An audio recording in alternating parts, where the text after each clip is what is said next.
আগামী কয়েকদিনের মধ্যেই কি দক্ষিণবঙ্গে বৃষ্টির পূর্বাভাস? উত্তরবঙ্গের কি খবর?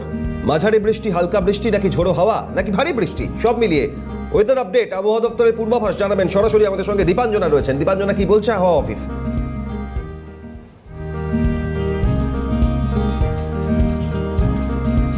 একেবারে দেখো, তুমি যেমনটা বললে যে এই শহরবাসী একেবারে নাজেহাল হচ্ছে, কারণ যেভাবে গরম পড়েছে, একবারে অস্বস্তিকর পরিবেশ, সেই জায়গা থেকে দাঁড়িয়ে একেবারে চাতক পাখির মতো তারা বৃষ্টির আশা করছেন। এবং সুখবরটা যেটা জানা যাচ্ছে আলিপুর হাওয়া অফিসের তরফ থেকে, যে উত্তরপ্রদেশের উপরে এবং বিহারের সংলগ্ন এলাকাতে একটি ঘূর্ণিবর্তনের সৃষ্টি হয়েছে, যার জেরেই কিন্তু রবিবার পর্যন্ত একটা বৃষ্টির সম্ভাবনা রয়েছে।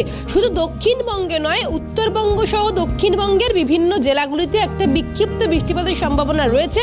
কিন্তু যেহেতু বৃহস্পতিবার থেকে একবারে গরমের একটা আভাস রয়েছে, যার জেরেই যদি বৃষ্টি হয় এবং যদি কালবৈশাখী ঝড় হয়, যার জেরেই কিন্তু গরমের যে তাপ, সেই তাপটা একটু হলেও কমবে। তার মধ্যে রয়েছে উত্তর চব্বিশ পরগনা, দক্ষিণ চব্বিশ পরগনা, বর্ধমান, বাঁকুড়া, বীরভূম সহ বিভিন্ন এলাকাগুলি।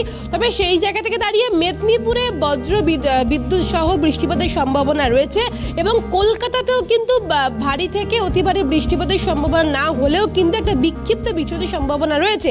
বলা যায় যে দীর্ঘদিন পরে কিন্তু একটা শহরবাসী একটা ঠান্ডার একটা আমেজ পাবে, কারণ এই যে গরমের একটা অস্বস্তিকর পরিবেশ, যার জেরে কাজের সমস্যা হচ্ছিল, যারা নিত্য দিন তারা কাজ করে, সেই জায়গা থেকে দাঁড়িয়ে গরমের যে একটা অস্বস্তি থেকে অনেকটাই কিন্তু মানে স্বস্তি পাচ্ছে কিন্তু শহরবাসী।